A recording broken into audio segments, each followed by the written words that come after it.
Online education में परशुराम लक्ष्मण संवाद पद्य के अंतर्गत अगले वीडियो में हमने देखा कि राम के धनुष भंग करने के बाद परशुराम क्रोधित होकर सभा में प्रवेश करते हैं और लक्ष्मण के साथ उनके व्यंग्यपूर्ण और उग्र संवाद होते हैं।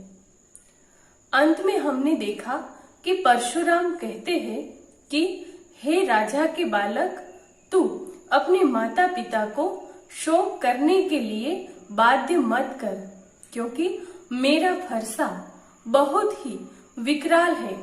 यह गर्भ के बच्चों को भी नष्ट कर देता है। तो अब आगे देखते हैं।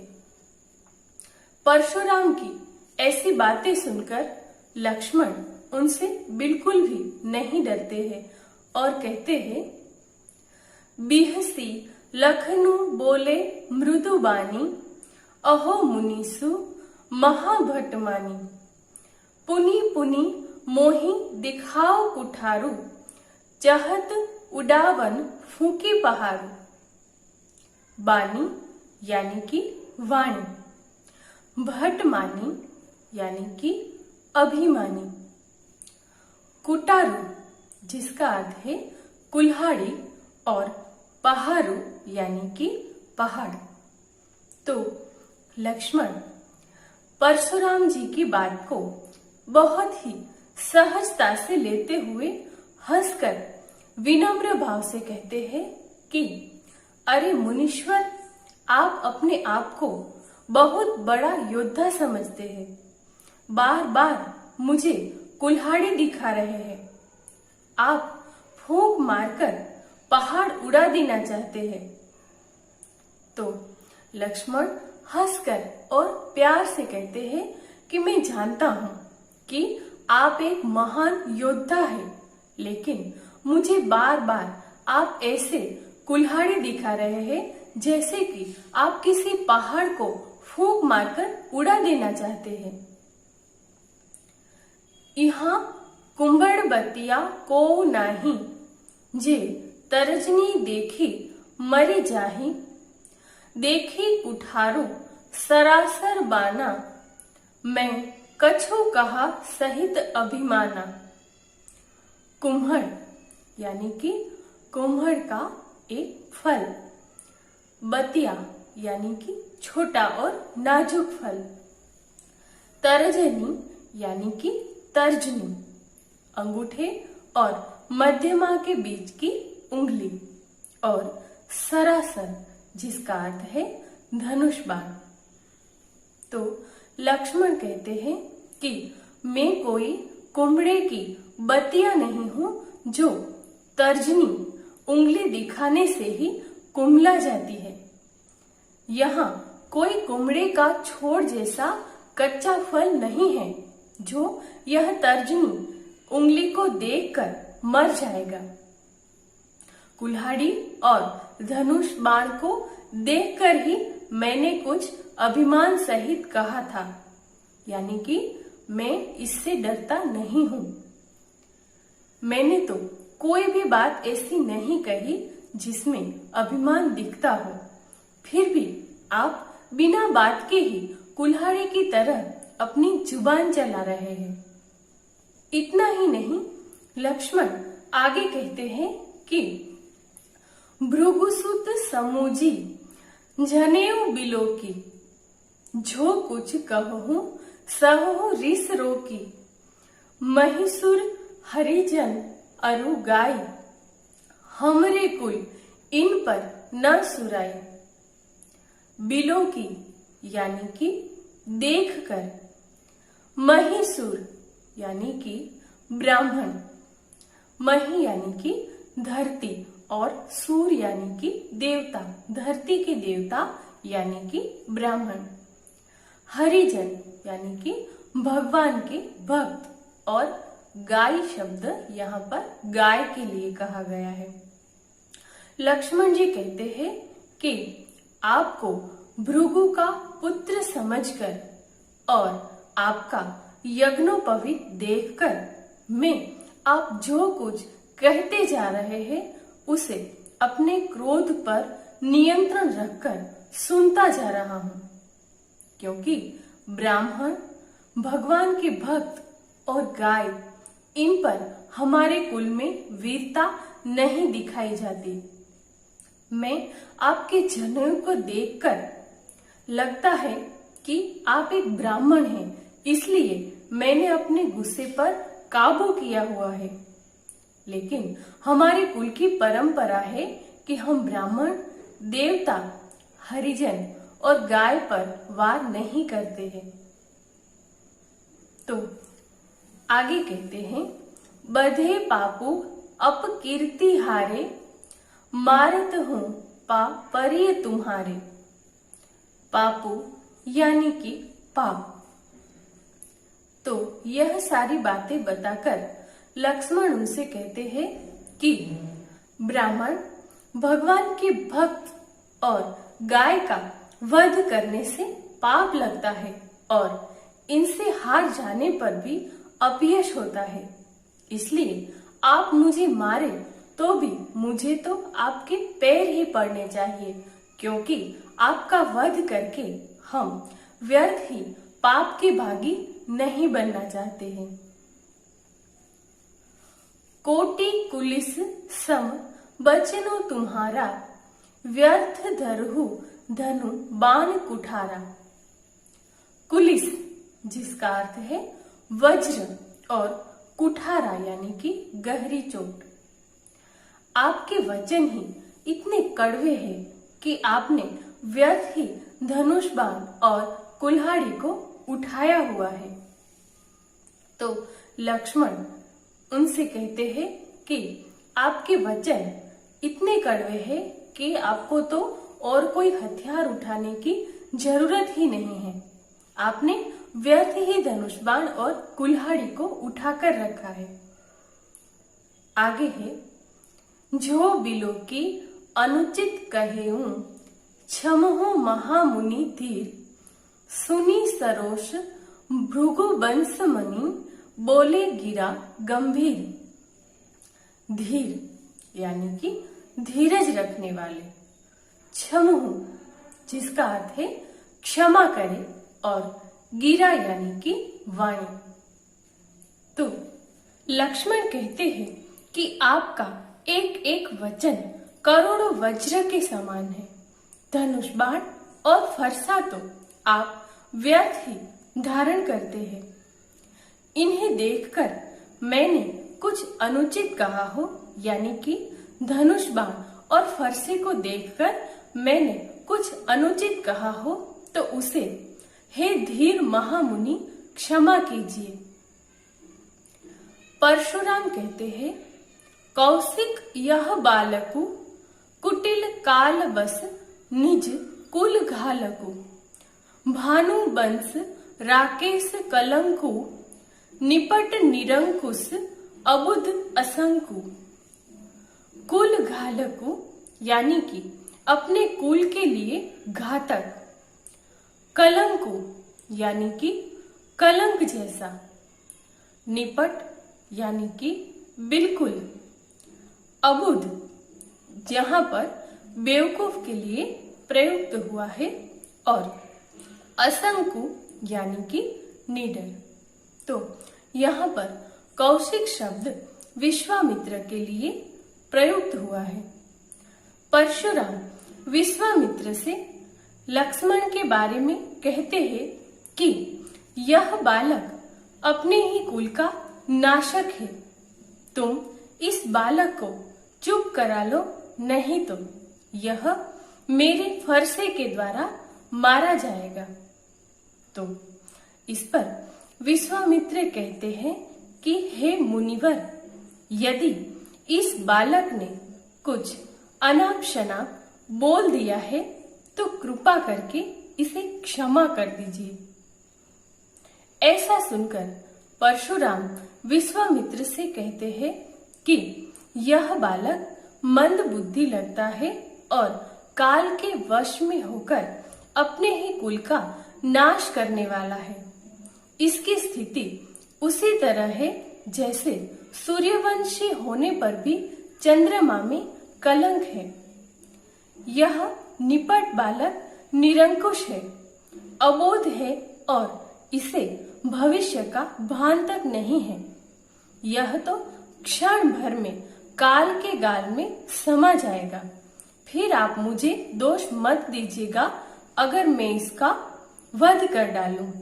तो भृगुवंश मुनि परशुराम जी क्रोध में विश्वामित्र से कहते हैं कि आप सुनिए, यह बालक बहुत ही कुबुद्धि और कुटिल है।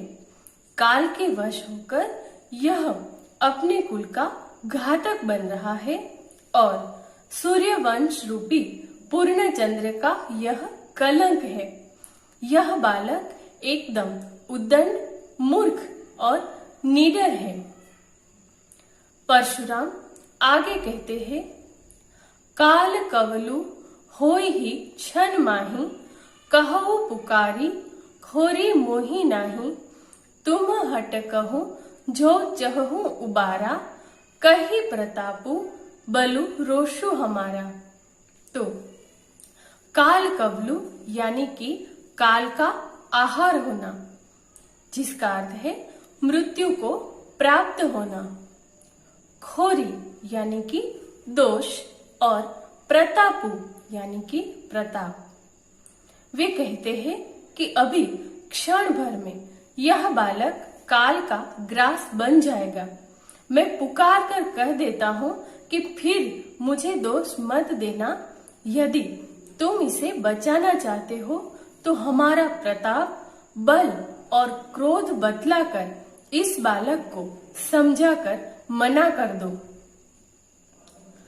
लखन कहेऊ मुनि सुजसु तुम्हारा, तुम ही अछत को बर नहीं पारा, अपने मुंह तुम अपनी करनी, बार अनेक भांति बहु बरनी।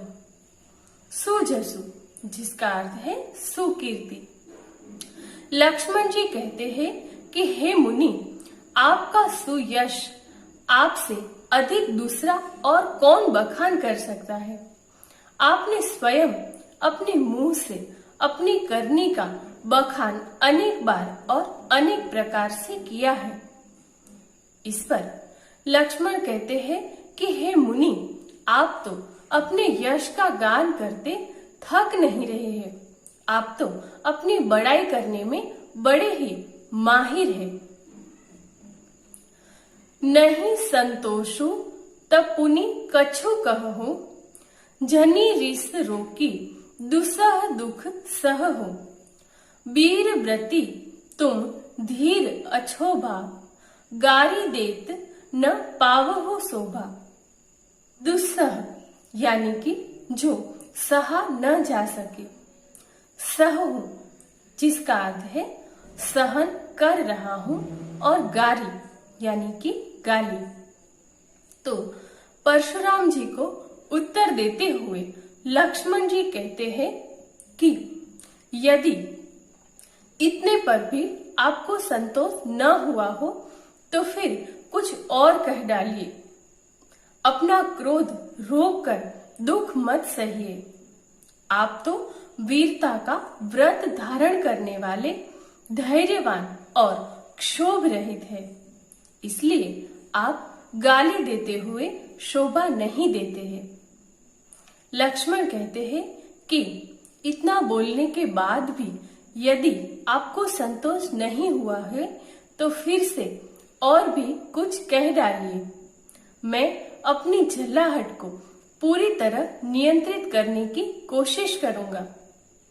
वीरों को अधैर्य शोभा नहीं देता और उनके मुंह से अपशब्द अच्छे नहीं लगते हैं। सूर समर करनी करही, कही न जना वही आपू, विद्यमान रन पाई रिपु, कायर कथहि प्रतापु। वीरव्रति यानी कि वीरता को धारण करने वाला। लक्ष्मण परशुराम का अपमान करते हुए उनसे कहते हैं कि शूरवीर तो युद्ध में करनी यानी कि बहादुरी के कार्य करते हैं। वे अपने बारे में कुछ कहकर अपना प्रचार स्वयं नहीं करते। शत्रु को युद्ध में मौजूद देखकर कायर ही अपने प्रताप की डींग हाका करते हैं। लक्ष्मण कहते हैं कि जो वीर होते हैं वे व्यर्थ में अपनी बड़ाई नहीं करते, बल्कि अपनी करनी से अपनी वीरता को सिद्ध करते हैं। केवल वीरता की बातें नहीं करते। वे तो कायर होते हैं जो युद्ध में शत्रु के सामने आ जाने पर अपना झूठा गुणगान किया करते हैं।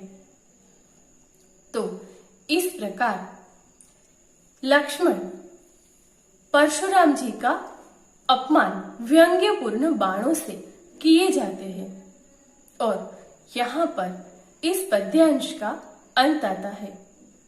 तो यहाँ पर इस पद्य में परशुराम और लक्ष्मण के व्यंग्य वचनों को विषय के रूप में लेकर रोचक स्वरूप में प्रस्तुत किया गया है।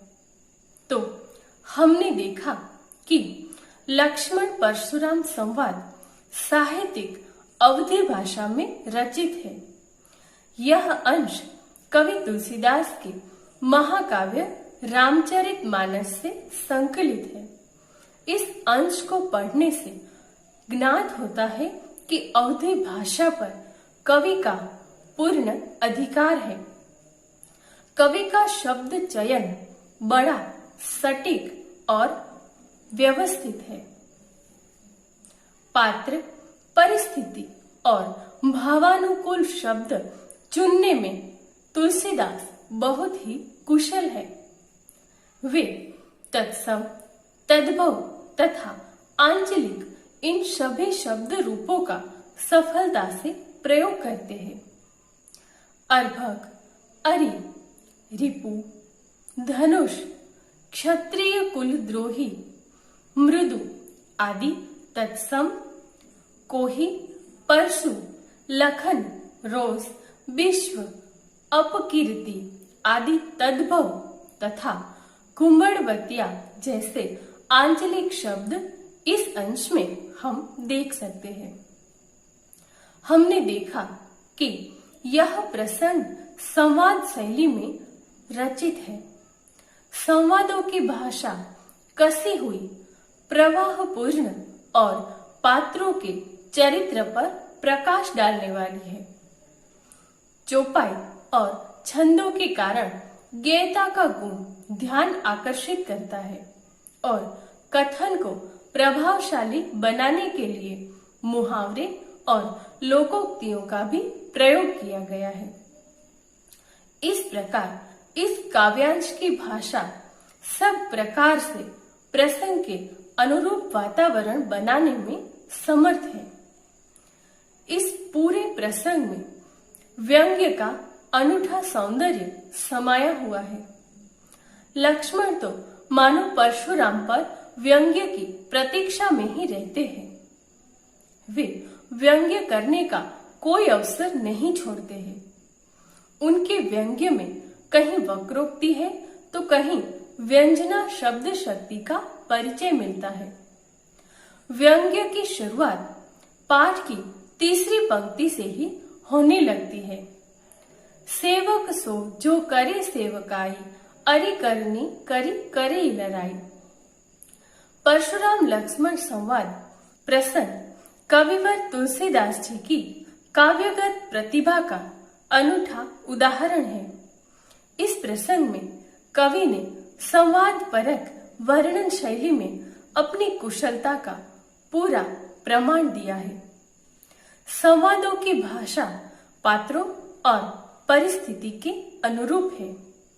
संवाद बड़े सटीक और चुटीले हैं।